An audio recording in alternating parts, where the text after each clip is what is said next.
Sekarang kita masih akan membahas terkait tentang revaluasi. Sudah saya sampaikan di video sebelumnya bahwa revaluasi itu adalah potensial dari kenaikan nilai. So, kita menggunakan istilah impairment untuk penurunan nilai dan kita menggunakan istilah revaluasi untuk potensi kenaikan nilai, ya. Tapi nanti bisa dinalar oleh teman-teman bahwa tidak semua aset itu berpotensi untuk memiliki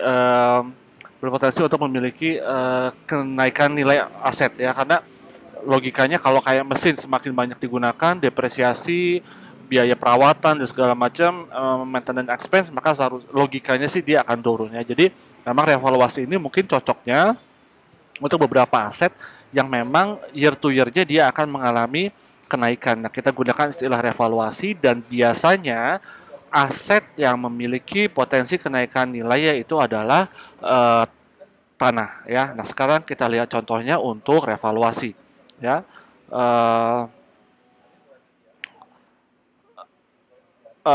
Statement ini saya highlight merah karena however company have a choice, they may value this asset at cost or fair value. Mayoritas sekarang kita sudah menggunakan fair value, jarang sekali yang pada at cost, ya.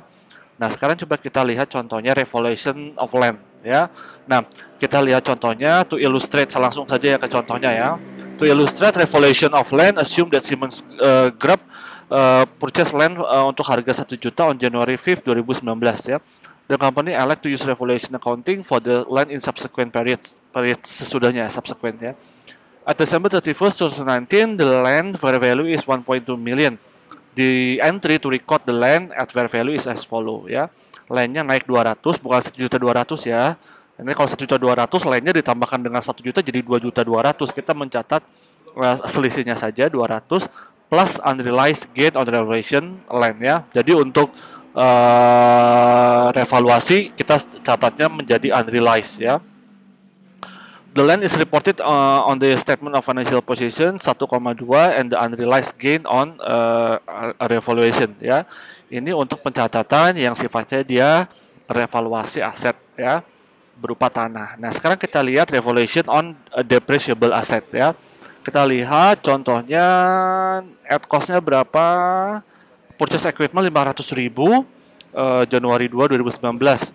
Useful life-nya 5 tahun, ya, simple. Sehingga kita mencatat depreciation expense pada accumulated depreciation-nya 100.000, ya. 500 dibagi dengan 5 tahun, ya. Tapi bukan di sana poinnya ada di sini, ya. After this entry yang warna hijau, Lenovo equipment has carry amount 400, betul, ya. Karena sudah 500 dikurangi tahun berjalan 100, sisanya 400. Lenovo receive an independent appraisal for the fair value of equipment at December 31st, 2019, which is menjadi 460, ya. Menjadi 460, ya. Bukan kenaikannya 460, total asetnya menjadi 460, kenaikannya 60.000, ya. Sekarang kita lihat bagaimana dia mencatatnya. Accumulated depreciation-nya dia bilang reduce the accumulated depreciation equipment account to zero, ya.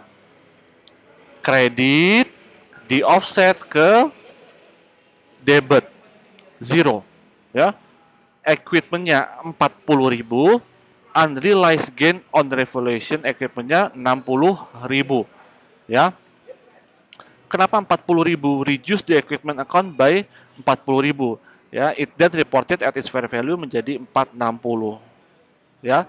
Jadi untuk sampai di 460 kita akan memasukkan equipment di kredit 40.000 dikurangkan, ya. 500.000 dikurang 40.000 menjadi 460.000. 500.000 yang mana? Nilai dari asetnya itu sendiri, ya. Ya, seperti ini, ya. 460.000 didapat dari 500 minus 40.000 menjadi 40.000, ya.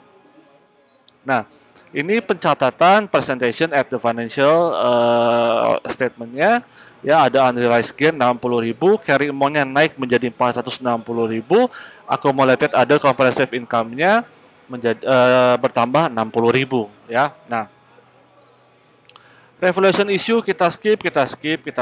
Nah, ternyata pembahasannya belum selesai, teman-teman. Saya langsung lanjut ke pembahasan lagi berikutnya di masih bicara revaluasi appendix, ya. appendix ini masih bahas revaluasi ya. Revaluation of land. Nah, ya. Revaluation of land kita akan lihat contoh dari perhitungan revaluation of land ya. To illustrate the accounting for revaluation, assume that Unilever Group ya purchase land seharga 400.000 ya. Unilever decide to report the land at fair value in subsequent period.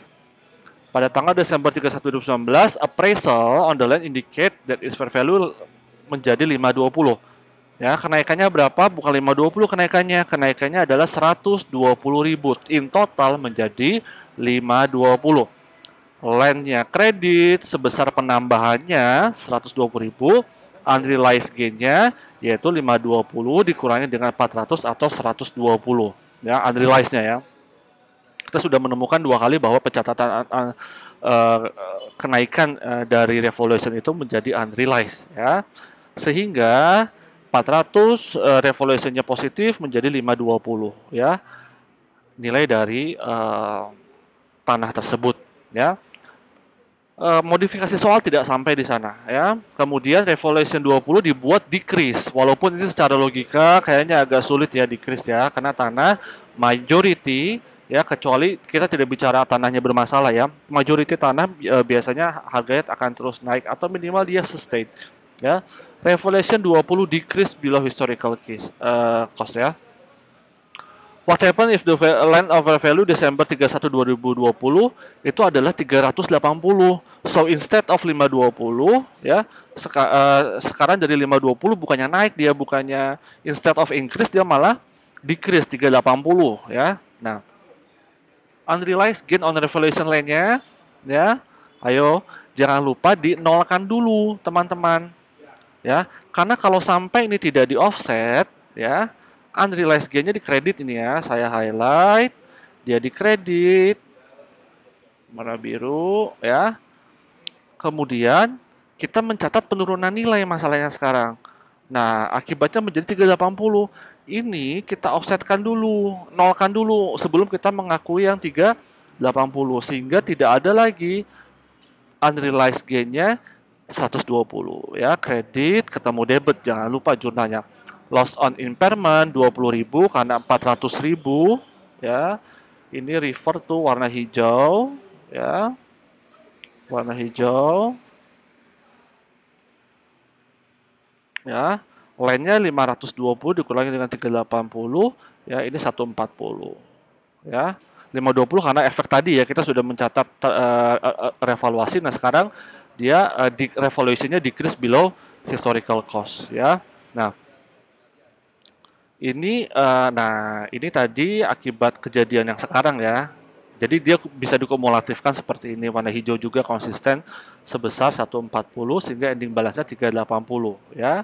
Nah, bisa jadi, nah ini ada recovery of impairment loss. Recovery of impairment loss apa? Pada saat 380 saya highlight baru warna merah, dia menjadi naik. Recovery of impairment loss. Loh, Pak, kenapa kita tidak bilang revaluasi? Karena pada saat Anda sudah experiencing of impairment, Anda sudah mengalami impairment, dia harus dikembalikan dahulu. Ya, ini seperti konsepnya kalau teman-teman ingat inventory markup, markdown, cancellation of markdown. Once Anda sudah melakukan markdown, maka Anda tidak bisa markup. Ya, apa yang Anda lakukan kalau Anda sudah melakukan markdown? Cancellation of markdown. Anda cancel dulu markdownnya, baru Anda bisa bikin markup. Case di sini Anda cancel dulu of impairment loss-nya, ya. Dari 380 naik menjadi 415. Bahasanya menjadi recovery of impairment loss, tidak revaluasi, ya. Seperti itu, ya.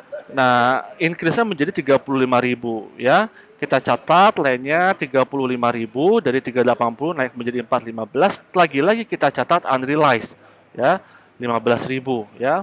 Recovery of impairment loss-nya 20.000 ya.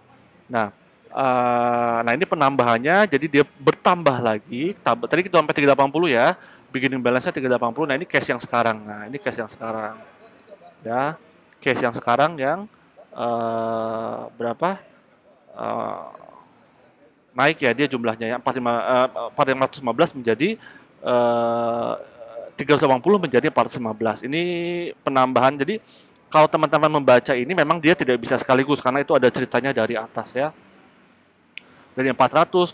Kalau ini bahasanya menjadi revaluasi nih karena pertama kali. Tapi kalau Anda sudah mengalami apa yang namanya penurunan nilai ya, decrease of revaluation ya, maka dikembalikan dulu, recovery dulu ya, seperti itu ya. Nah itu terus seperti itu kelanjutannya kalau misalkan potensi naik turunnya, walaupun secara logiknya mungkin agak sulit diterima, tanah kok bisa naik turun seperti itu ya. Nah satu lagi kalau terkait dengan evaluation of depreciable base ya, berapakah nilainya 1 juta ya. 1 juta, sekarang carrying amount-nya akibat depresiasinya 200.000, dia devalued menjadi 950 ya, increase ya, kenaikan menjadi revaluasi ya.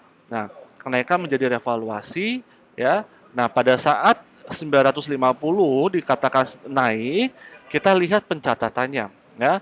Reduce the accumulated depreciation equipment account to 0 ya, dikembalikan di offset, kredit ketemu debit 200, equipmentnya 50 ya, dikembalikan mohon maaf, equipmentnya di reduce dulu 50 supaya bisa sampai di angka 950. 1 juta minus 50.000 menjadi 950.000 ya. Itu sama ya perhitungannya kayak tadi yang di atas ya, yang berapa tadi ya. Nanti dicek lagi di atas, unrealized-nya 150.000 di kredit ya. Nah, itu akibat dia kenaikan dari 800 menjadi 950 ya. Nah, ini ada case lagi kalau revaluation-nya decrease below historical cost ya. Ini case-nya adalah 950 sekarang menjadi dibagi jadi 4 ya. Akan tetapi under IFRS ya, nilainya kenapa menjadi baru ya sekarang ya, karena kan sudah menjadi 950 ya. Nah, kita lihat kelanjutannya. Nah, sekarang dari 237.500 ya, Nokia determine through appraisal that equipment fair value 570 ya. Nah, ya. Reduce the accumulated depreciation account 237.500 to 0. Selalu lakukan langkah ini ya. Dari 380 diturunkan dulu dari 900 menjadi 380. Bagaimana caranya? Dari yang original 950 terakhir diturunkan sebanyak 500 mohon maaf, diturunkan dikurangi 570 ya. Nah, selisihnya berarti kita turun sebanyak 380 ya. Karena fair value aset 570, berarti ini adalah 380 itu adalah selisih penurunannya ya.